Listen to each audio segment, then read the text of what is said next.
कानी बहू। किशोरी लाल जी के बेटे राघव की शादी की बात जगह जगह चल रही थी, लेकिन किशोरी लाल जी को कोई लड़की पसंद ही नहीं आती थी। और उसकी एक ही वजह थी, किशोरी लाल जी का लालची होना। उनको लड़की वालों से मोटा दहेज चाहिए था और इसी चक्कर में एक दिन वो एक बहुत पैसे वाले के घर अपने बेटे का रिश्ता लेकर पहुंचे। उस आदमी का नाम था ओम प्रकाश। देखिए किशोरी लाल जी, मेरी एक ही बेटी है और मेरी सारी संपत्ति जायदाद सब कुछ मेरी बेटी नैना का ही है। पापा, नाम से लगता है बहुत खूबसूरत होगी। कितना अच्छा नाम है ना, नैना। हाँ, वैसे बात तो सही है आपकी। अब इतना पैसा है, जमीन जायदाद है, इकलौती बेटी, आप भी क्या करेंगे?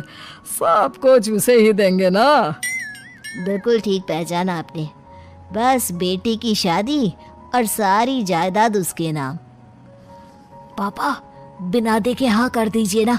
इतना अच्छा रिश्ता फिर कहाँ मिलेगा? माला माल हो जाएंगे हम। मैं अपनी बेटी को बुलाता हूँ। अरे नहीं नहीं नहीं नहीं, आपकी बेटी का नाम नैना है, सुनकर ही लगता है बहुत सुंदर होगी। रहने दीजिए अंकल, मैं तो आपकी बेटी के नाम से ही इतना खुश हो गया हूँ कि उसे बिना देखे शादी करने को तैयार हूँ। अब तो मैं उसका चेहरा सीधे शादी के बाद ही देखूंगा। और इस तरह राघव नैना का चेहरा नहीं देखता और उससे शादी कर लेता है। शादी के बाद अपनी सुहाग रात पर जब राघव नैना का घूंघट उठाकर देखता है तो नैना की आंखें बंद थी। कितनी खूबसूरत हो तुम नैना, जरा अपनी आंखें खोलकर मेरी तरफ देखो तो सही। नहीं, मुझे शर्म आती है। अरे, मैंने तुम्हें शादी से पहले भी नहीं देखा, और अब अगर तुम आंखें खोलकर मुझे देखोगी भी नहीं तो मुझे अच्छा कैसे लगेगा? इससे पहले कि नैना अपनी आंखें खोलकर राघव की तरफ देखती, अचानक से लाइट चली गई और राघव नैना को पूरी तरह से देख भी नहीं पाया। अगली सुबह नैना राघव के लिए नाश्ता बनाकर लेकर आई।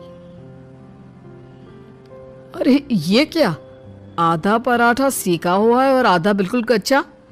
ये तुमने क्या किया नैना? बहू, तुमने क्या आधा पराठा तवे से नीचे लटका कर रखा था, जो आधा सेका है और आधा कच्चा? मुझे जितना दिखेगा उतना ही तो सीखूंगी ना पापा जी। जहाँ जहाँ मुझे नजर आ रहा था वहाँ मैंने सीख लिया, जहाँ जहाँ नहीं दिखा वहाँ कच्चा रह गया होगा। इसका क्या मतलब है? ये कैसा मजाक कर रही है तुम? अरे बहू, तुमने इतना लंबा घूंघट क्यों लगाया हुआ है? देखो, हमारे घर में बहुओं को बेटी की तरह रखा जाता है, और फिर तुम तो इतना सारा माल लेकर आई हो। देखो, ये घूंघट डाल कर रखने की कोई ज़रूरत नहीं है। हाँ नैना, पापा जी ठीक कह रहे हैं, तुम तो आराम से रहो, अपना ही घर समझो। नैना अचानक से अपना घूंघट उठा लेती है। अरे ये क्या पापा, नैना की तो एक आंख फूटी हुई है। नाम से नैना, लेकिन ये तो कानी बहू निकली। मेरे साथ धोखा हुआ है, धोखा। बिना दिखाए अपनी कानी लड़की मेरे संग ब्याह दी। मुझे कानी बीवी नहीं चाहिए। मुझे अभी ओम प्रकाश जी से बात करनी पड़ेगी। आखिर उन्होंने मेरे साथ ऐसा किया क्यों? अरे, आप लोगों ने ही तो पापा से कहा था कि आप लोग शादी से पहले मुझे देखना नहीं चाहते। अब मेरे पापा पर क्यों इल्जाम लगा रहे हैं? अरे लेकिन उन्हें बताना तो चाहिए था ना कि तुम कहानी हो, एक आंख से तुम्हें दिखाई नहीं देता। किशोरी लाल और राघव नाराज होकर ओम प्रकाश को अपने घर बुलाते हैं। पापा जी, ये आपने क्या किया? शादी से पहले बताया क्यों नहीं कि नैना की आंखों में परेशानी है? अरे, आप ही ने तो लड़की देखने से मना कर दिया था। और लेकिन आप बता तो सकते थे। आपको तो हमारी बेटी की प्रॉपर्टी चाहिए थी, वो भी पूरी की पूरी। अब क्या हुआ अगर उसे आधा दिखाई देता है?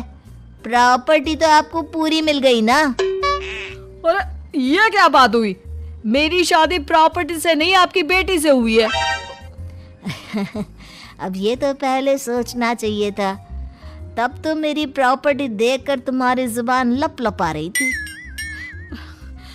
लेकिन मैं कानी लड़की को अपनी बीवी बनाकर नहीं रख सकता। पापा कुछ करिए ना आप। हाँ करता हूँ।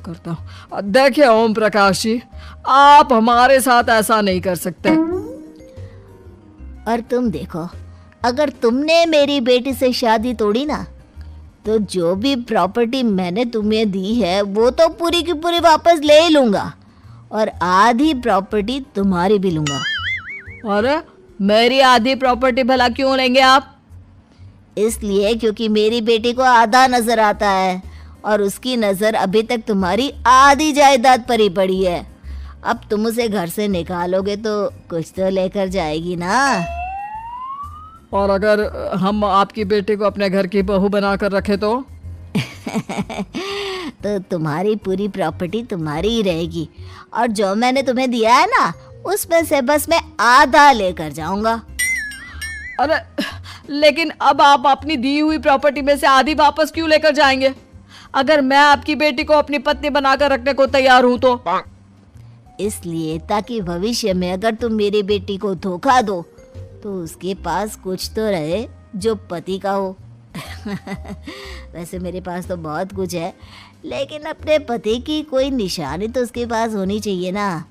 अब अगर तुमने मेरी बेटी को कहानी कहा तो तुम्हें प्रॉपर्टी भी कहानी ही मिलेगी, पूरी नहीं। जमाए राजा।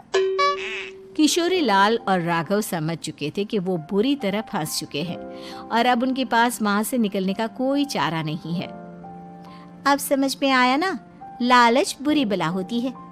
एक तो तुम्हें प्रॉपर्टी मिली, ऊपर से बीवी मिली, उसमें तुम्हें नखरे भी दिखाने हैं।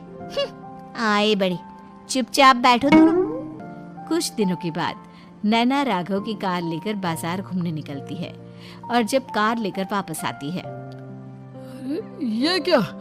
एक तरफ से मेरी गाड़ी पूरी खराब हो चुकी है। लगता है तुमने मेरी गाड़ी को किसी दूसरी गाड़ी के साथ एक्सीडेंट किया है। अरे अरे कितना बड़ा नुकसान कर दिया तुमने बहू। वो क्या है ना पापा जी, मुझे एक आंख से दिखाई नहीं दे रहा था, सामने से गाड़ी आ रही थी।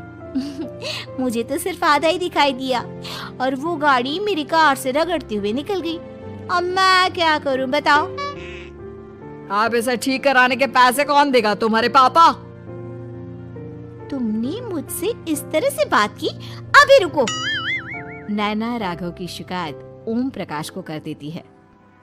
देखो राघव, अब जो मेरी आधी प्रॉपर्टी तुम्हारे पास थी ना, उसमें से आधी और मैं लेकर जाऊंगा, क्योंकि तुमने मेरी बेटी को डांटा।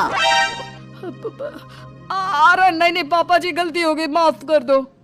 गलती की तो कोई गुंजाइश ही नहीं। अगली बार मेरी बेटी को डांटा तो बची हुई आधी में से आधी और ले जाऊंगा। लालच के चक्कर में हम दोनों ने बहुत बड़ी गलती कर दी बेटा। एक तो तुम्हें कानी बहू मिली और ऊपर से जो माल मिला वो भी काना।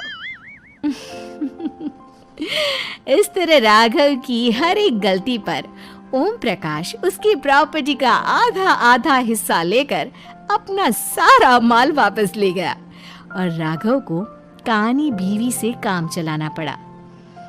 भाई लालच वाकई में बुरी बला है।